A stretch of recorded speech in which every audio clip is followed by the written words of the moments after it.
Mayong adlaw kanatong tanan mga igsoon, sinaot pa nga ang atong mga kasing-kasing andam karon sa pagpaminaw sa pulong sa Dios, ug dili lang andam kundi andam sa pagtuman niini sa atong kinabuhi.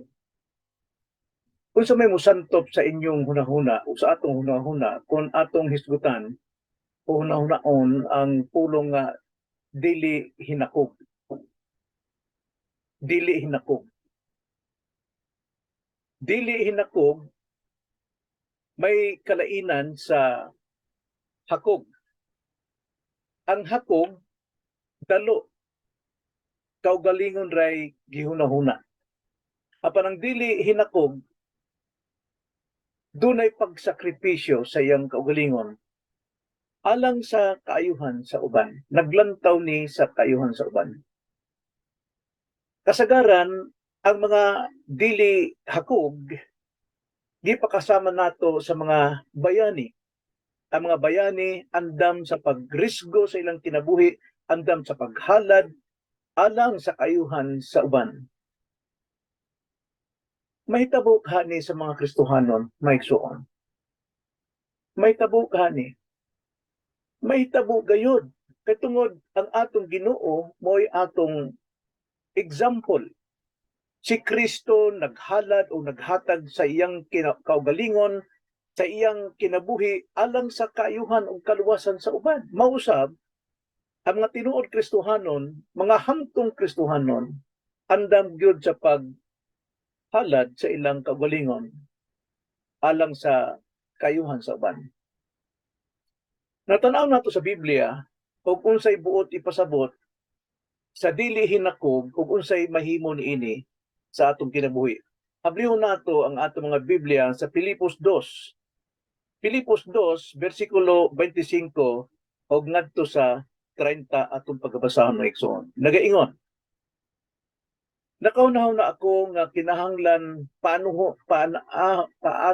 haon ko diha kaninyo si Epafrodito nga akong igsuon og masig ka magbubuhat og masig ka sundalo nga inyong gipadala kanako aron sa pag-alagad sa akong mga pagkinahanglan. Kay siya gimingaw kaninyong tanan og naguol pag-ayo tungod kay kamo nakadungog man nga siya nagmasakit. Sa pagkatinuod siya nagmasakit nga nagungaw sa kamatayon. Apan ang Dios naluoy kaniya og dili lamang kanira kundi kanako usab aron ako dili abuton sa magatapon og nga mga kaguol. Busa ako labi pang matinunghaon sa pagpaanha kaniya diha aron kamo malipay sa pagpakita kaniya pag-usab og aron dili na kaayo mabalaka. Ako dili na kaayo mabalaka. Busa dawatas siya ninyo diha sa Ginoo uban sa tanang kalipay og pasidunggi ninyo ang mga taong sama niya. Kay alang sa buluhaton ni Kristo, siya nag-ungaws na sa kamatayon, nga nagtahan sa iyang kinabuhi, aron sa paghulip sa kakulang sa inyong pag-alagad kanako. Mao kini ang pulong sa Dios, maigsoon nga akong giuluhan, Kristyanismong dili hinakog. Kristyanismong dili hinakog. Mag-ampo ta, mga igsoon. Dalay kong amahan, salamat sa imong pulong, mamay makahatag ka na mong kahayag sa pagsabot sa kamatuoran o kamatuoran lamang mao makahatag ka na mong kagawasan. Hinaot pa, nga imong dugangan sa kalig-on ng among pagsalig at kanimo nining mensahe, nining imong pulong nga among karong pagkasaysayon. Maraming salamat, Lord, mo kining among pag-ampo diha lamang sa ngalan sa Ginoong Kristo. Amen.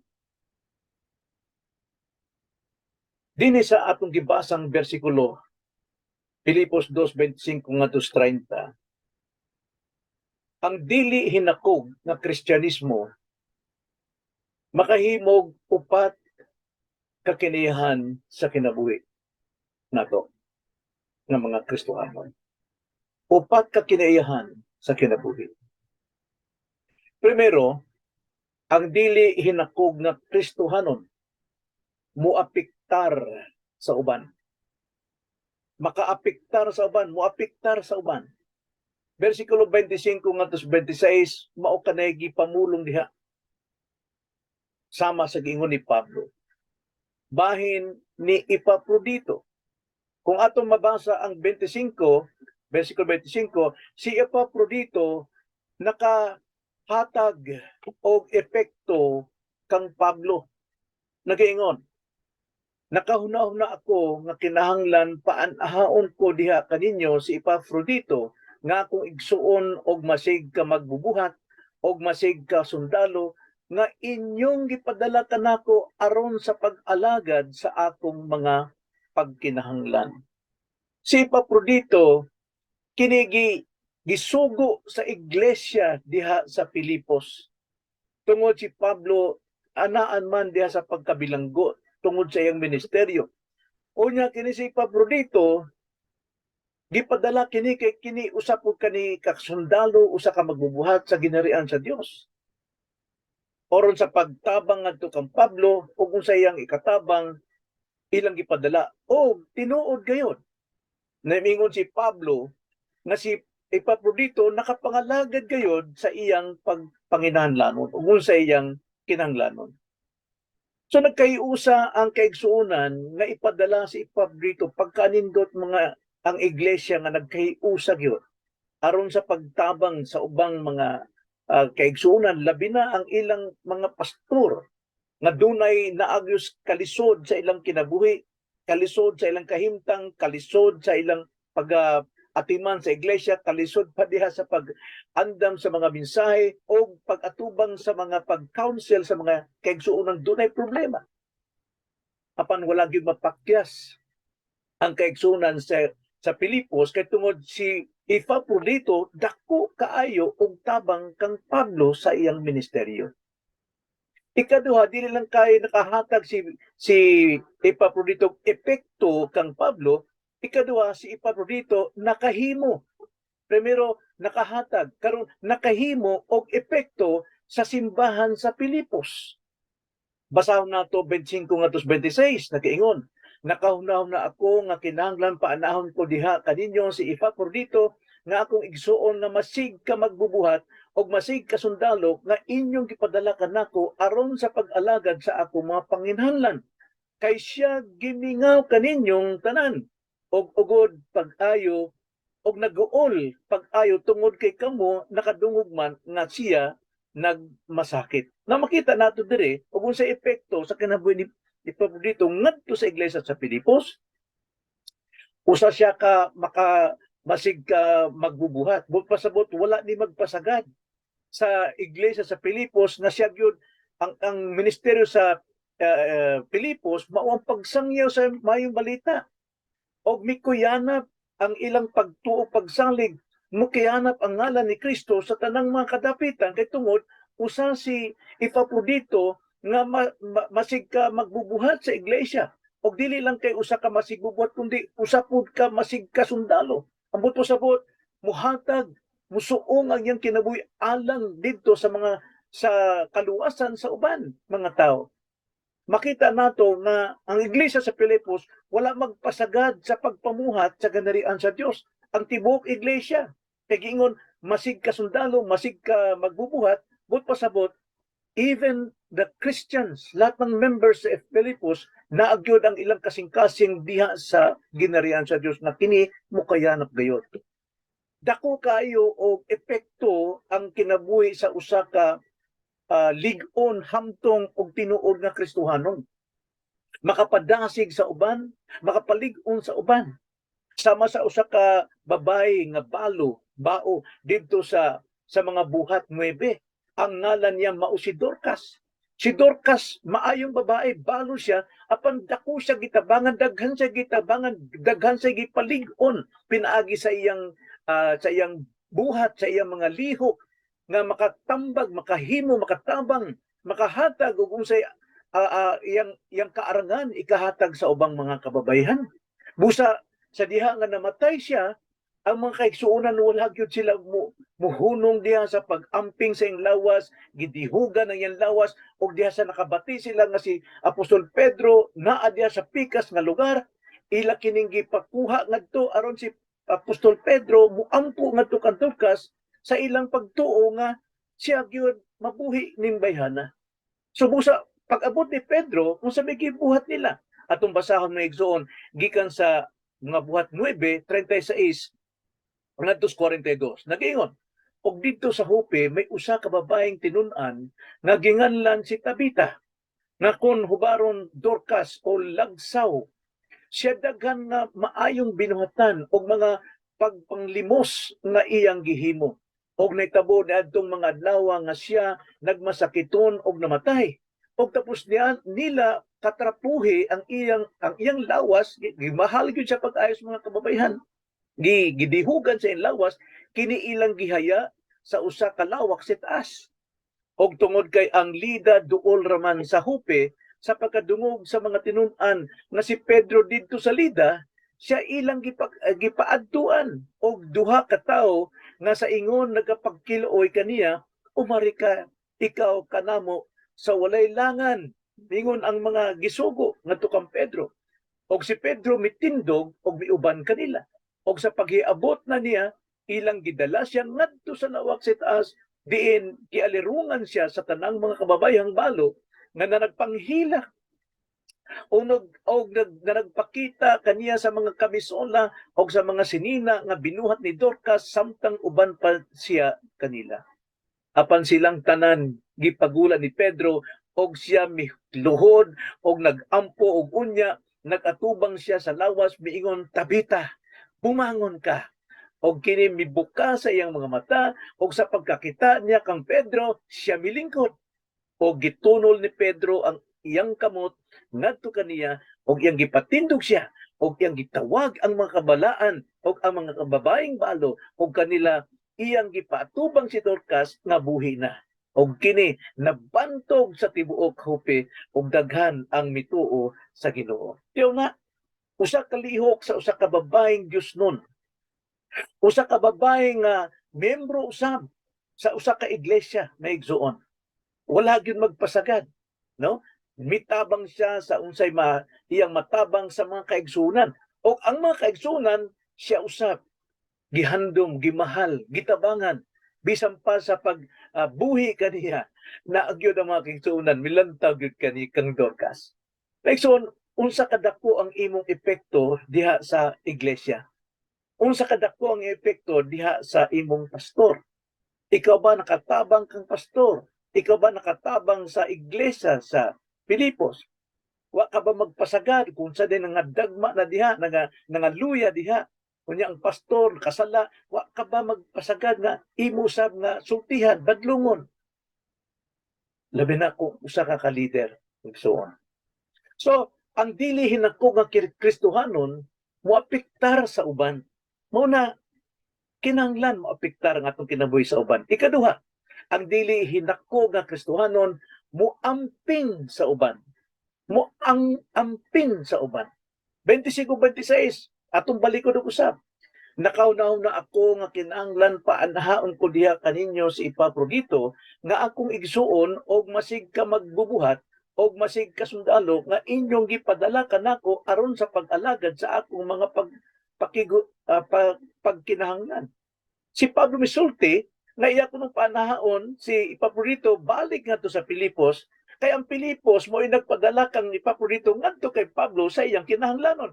Apan karon kay nabatian man ni Pablo nga ang kaigsuonan sa Pilipos nakadungog sila nga kining si Epaprodito na sakit. Naigsuon naguol sila. Og si Epaprodito usab kimingaw pag-ayo sa kaigsuonan. Pagkanindot ning mga sulugoon sa Dios na gimingaw sa matag kaigsuonan. Dili gyud mahiluna kung dili niya mabisita, dili niya malantaw, dili niya makaistorya ug unsa nay kahimtang sa ilang kinabuhing Kristohanon. Busa maingon sa 26 kay siya gimingaw kaninyong tanan og naguol pag-ayo tungod kay kamo nakadungog man nga siya nagmasakit. Pagkanindot matag usa si ang iglesia sa Pilipos muamping kang Pablo. Si Pablito may amping kang Pablo, si Pablo may amping kay Pablito. Nya si Pablo mo amping ngadto sa kaigsuonan. O nya si ay Pablito mo amping sa kaigsuonan pagkanindot ang kaigsuonan mo amping ngadto kang Pablito. Pagkanindot og maunay makita nato sa iglesia karon. Kung sa may makita nato kasagaran sa iglesia nagkatibulaan. Ang pastor tuwa didto sa kalibutan, ang mga kaigsuonan, mga miyembro tuwa po sa kalibutan, nagkalain-laing mga lihok. Pag-abot sa Domingo, wa nay manungha. Wa nay mosimba. Kay tungod wa mag-inampingay sa matag usa. Tanawa si Pablito nabalaka. Nabalaka kang Pablo tungod sa iyang ministeryo. Sama ni Pablo usab na balaka sa mga kaigsuonan sa Pilipos. O dyan si Epaphroditus na balaka gimingaw usab sa mga iglesia sa Pilipos. Pagkanindot og mao nay magikinabuhi sa matag membro sa iglesia. Mulambog gyud, mulig-on gyud ang iglesia, budan-ag gyud ang iglesia sa tibuok lugar. Makita, madungog sa tanang mga tao nga kining iglesia nagasimba sa tinuod nga Dios. Kay tungod nag-inampingay sa matag usa, sa usag usa. Kita kinahanglan nga mahimong mga tao nga nagpakabana sa mga kahimtang sa mga kaigsuonan, naigsuon. Kinahanglan yun. Naagyud ka nato ang maong kasing-kasing. Kay tungod pag-abot sa Ginoo, iyag yung tawgo ng tanan nga nag-angkon nga sila Kristohanon. Unya sila atubangon sa Ginoo og iyang buwagon ang tinuod mga tupa og ang mga kanding diay nga tupa. Di ba? Nag-ingon sa Matthew 25, versikulo 31 ngadto 46. Alantawon sa Ginoo ang atong gipamuhat samtang naa pa dinhi kay baw ang Ginoo. Munang pagbalik niya, iya kitang suktan. Kay tungod nasayran sa tanan sa Dios ang atong gipamuhat sa ginharian sa Dios. O adto nato masayran kung tinuod tang karnero sa Dios o kita nagsulob lang karnero apan kanding di ay sa tinuod. Pagka lisodo na. Makita gyud ang atong pagkatinuod karnero sa diha nga kita mag-inampingay sa usa-usa. Ikatulo, ang dili hinakog nga Kristohanon murisgo alang sa uban. 25 ngadto sa 30 katong basahon ng isuon. Murisgo buot pasabot muhalad. Musakripisyo kinabuhi alang sa kayuhan sa uban. Kining si Epaphroditus girisgo niya ang iyang kinabuhi sa duha ka pamaagi, sa duha nga hinungdan. Primero, iyang girisgo ang iyang kaugalingon sa pag-alagad ngadto sa iyang pastor, kang Pablo. Iyang yung girisgo. Kay tungod siya usa ka masig ka magbubuhat, usa siya ka masig ka sundalo. Sultig yun ni Pablo nga tinuod yun nga kini si Epaphroditus, tinuod yun na Kristohanon og murisgo yun. Muhalad, musakripisyo yun sa iyang kinabuhi alang sa kayuhan sa ilang leader, sa pastor, o alang sa kayuhan pod sa iglesia nga siya gimingaw. Nganong nabuhat ni Epaphroditus ni? Prikaduha, murisgo si Epaphroditus sa iyang kinabuhi alang kang Kristo. Tungod kang Kristo. Kay kung si Kristo atong gipangalagaran nga igsuon, mahigugma nato ang tanan. Makahalad tag kinabuhi. Dili kay mag-ingon ta nga magpasagad ta, bahala mo diha, di mo mga ten, bahala mo diha nga luya mo, bahala nga dampag mo diha. Basta kami musimba, bisag tulon na lang may kalusok. Maigsuon. Basta nato Pilipos 2:30. Nag-ingon, ay alang sa bulaton ni Kristo, siya nagpungaw na sa kamatayon, nga nagtahan sa iyang kinabuhi aron sa paghulip sa kakulang sa inyong pag-alagad kanako. Tiyaw na, si Epaprodito tungod sa kang Kristo nga siya gyud magbubuhat ni Kristo. Bisan pa siya tuod og nag-ungaw na sa kamatayon, apan wala gud siya mobiya, wala siya mudagan. Wala siya magpangita og konbenyente sa iyang kinabuhi. Wala siya magpangita og unsay maayo, unsay kalipay sa kalibutan. Apan kini si Epaprodito gyud iyang girisgo iyang kinabuhi. Kay tungod siya alagad ni Kristo. Bisan ta siya og nag-ungaw sa kamatayon. Naagyod ang iyang kinabuhi sa ministeryo. Panglangit gud ni. Kininlihok sa kalibutan, iguras kalibutan, maggunong kalibutan, apil ang mga taong kalibutanon, apan ang mga taong anaagyod nagkinabuhi sa langit ng pagkinabuhi sa pagtuo, magapabilin o makauban sa Ginoo.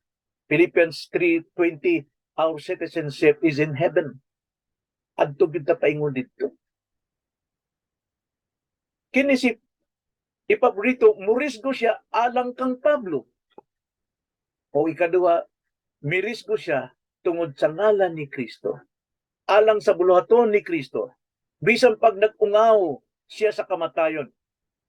Tungod gitahan lamang niya gihapon ang iyang kinabuhi. Aron sa paghulip sa kakulang sa pag-alagad sa uban. Ngadto sa ilang pastor. Paghulip, unsa may but pasabot paghulip may igsoon sa English to complete, aron makompleto sama sa ang sa hagdanan may igsoon nga tanang tawo mo sa paingon ngadto sa second stage. Karon kung kuwang ang ang may igsoon duha tulo ka kuwang ang kinahanglan hulipan aron ang tanang tawo makatabok. Mao nay gibuhat ni Epaprodito, iyang gihulipan ang kuwang nga ang mabuhat sa mga kaigsuonan aron si Pablo ilang pagtabangan. Aron ang tibuok iglesia makalakaw, makaabante sa ilang ministeryo. Tungod kang Epaprodito, iyang girisgo, iyang gihulip ang iyang kaugalingon sa kakulang sa mga kaigsuonan alang kang Kristo. Now, tagdo nato ang pipila nga mga risgo nga atong mahimo sa iglesia sa atong kinabuhi. Kung ikaw Kristohanon, kung ikaw magbubuhat sa iglesia, tagdo nato ang atong paghalad og kinabuhi. Sama sa giingon sa Romans 12 verse 1. I urge you therefore, brethren, to sacrifice yourself as a living sacrifice. Kinahanglan gyud ato isakripisyo. Mao ni kinabuhing Kristohanon. Dili kay magpasagad. Primero, atog yung irisgo ang atong reputation. Kasagaran sa mga Kristohanon, dili makaangkon nga sila ubos ang ilang reputasyon o maubsan sila. Gusto nilang mutaas ang ilang reputation, ang ilang dungog. Kinahanglan atong irisgo ni, atong ihalad ni nga kita samtang ani-ani si Kristo ang mataas o kita maubos. Ikaduhang risgo nato nga angay buhaton ang atong pag-inigsuunay o paghinagalaay. Ang atong inigsuay kinahanglan naata mag-inampingay sa sag-usa, magbisita og pastor ka o leader ka, ikaw ginganlang leader, kinahanglan usa ka nga mobisita ngadto sa mga kaigsuonan nga naluya, wa na mo attend, di na mo simba, unsay hinungdan. Dili kay magpasagad, bahala mo diha. Dili na mo ikinakasing-kasing og tinuod Kristohanon. Hinakog dinalo, kaugalingon ra maoy gihuna-huna. Ikatulo natong irisgo, primero ang atong reputation, ang atong paghigugma sa inigsuay.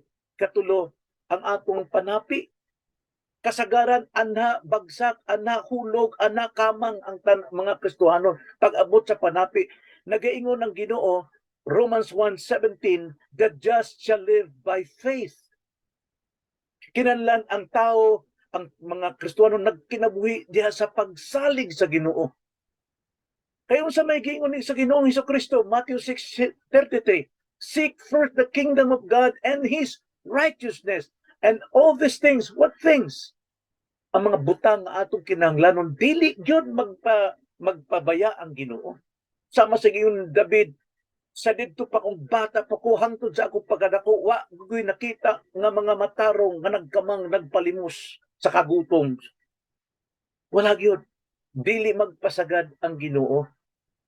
Pagkalami gyud nga kita panalanginan sa Ginoo tungod sa atong pagrisgo sa kinabuhi sa ministeryo, sa pag-amping sa uban, sa pag-apektar sa kinabuhi sa uban, kaysa naata dagan sa kinabuhi sa kalibutan.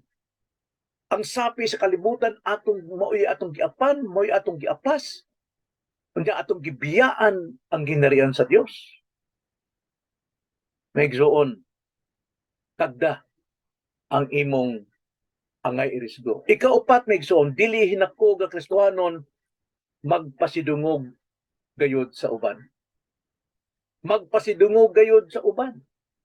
Mao nay tinuod na dili hinakog na Kristohanon. Basa nato 27 nga 30. Sa pagkatinuod siya nagmasakit, nga nag-ungaw sa kamatayon, apan ang Dios naluoy kaniya. Og dili lamang kaniya ra, kun dili kanako usab. Aron ako dili abuton sa magatapon og nga mga kaguol. Busa ako labi pang matinguhaon sa pagpaanha kaniya, diha aron kamo malipay sa pagpakita kaniya pag-usab, og aron ako dili na kaayo mabalakan. Busa dawata siya ninyo diha sa Ginoo uban sa tanang kalipay, og pasidunggi ninyo ang mga taong sama kaniya, kay alang sa buluhaton ni Kristo siya nag-ungaw na sa kamatayon, nga nagtahan sa iyang kinabuhi aron sa paghulip sa kakulang sa inyong pag-alagad kanako. Mo ni ikatulo, dili hinakog nga Kristohanon magpasidungog gayud sa uban. Gisultian ni Pablo ang iglesia sa Pilipos unsa ilang angay buhaton, may tungod kang Epaprodito. Nga maingon si Pablo, pasidunggi ninyo ang mga taong sama ni Epaprodito. Di lang kay si Epaprodito, sama kang Epaprodito. Nga si Epaprodito naa nagpabilin nga sundalo sa Dios, magbubuhat sa Dios. Wala mo uban dito sa kalibutan. Wala mo duyog sa kalibutan. Pasidunggi ninyo.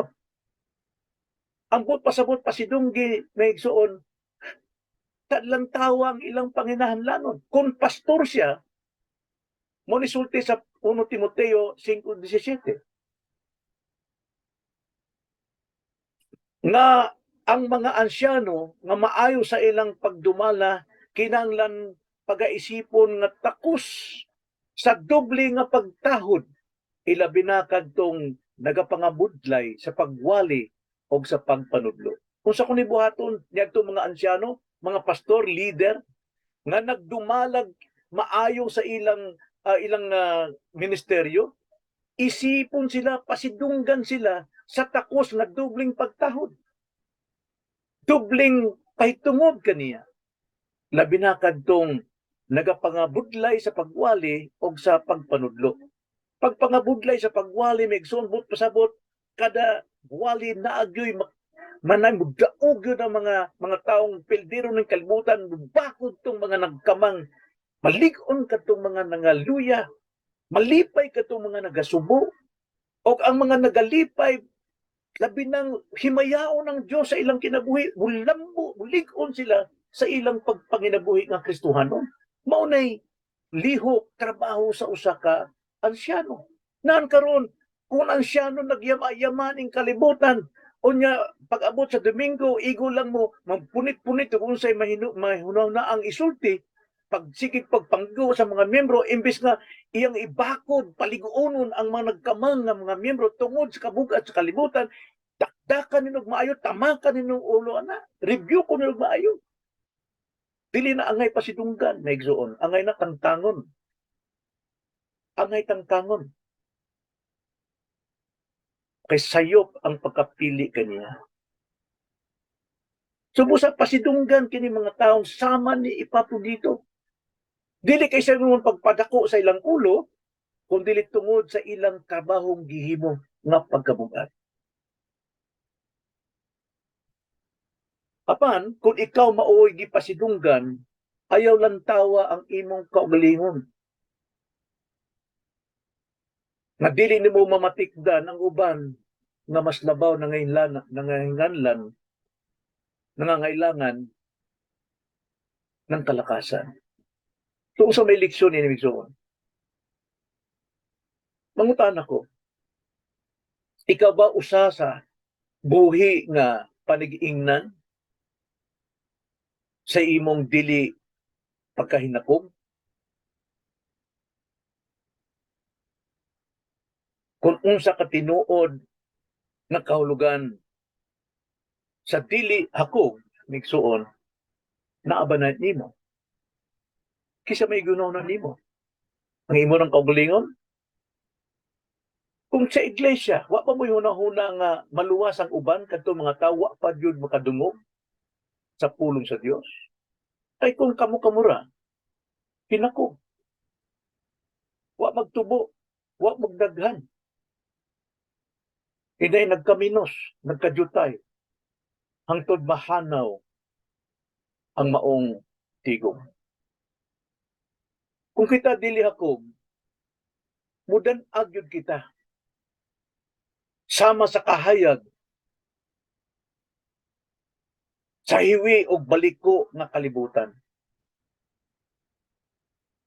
Mudan agyud ta sa atong tanang palibot og makaingon sila, kini mao na tinuod nga iglesia. Kini mo'y tinuod nga akong pagasudlan aron ako masama nila og maluwas. Philippians 2:15 nagaingon, aron mahimo kamong putli og dili masalawayon mga anak sa Dios nga walay buling, taliwala sa usa ka kaliwatan nga hiwi og masupilon nga sa taliwala nila kamo nagasidlak ingon sa mga kahayag diha sa kalibutan. Hinaot pa nga ato kining umahitabo nato usa man paghinulsol sa mga sala. Baliko nato ang atong unang gugma. Buhion nato ang atong kaugalingong kasibot diha. Baliko nato og atong ipangayog forgiveness ang atong mga sala. Kaya Diyos, mantigo mo lang tao, even though we are faithless, but God remains faithful to us. Kampo ta maigsuon. Salamat Ginoo sa imong pulong, salamat sa imong mensahe nga makahatag ka namo og hagit kinabuhi sa among kinabuhi. Nga andam kaming ngayog pasaylo diha kanimo. Kay tungod ikaw balaan og makatarungan nga mopasaylo ka namo sa tanan namong mga sala. Salamat Ginoo. In Jesus' name. Amen.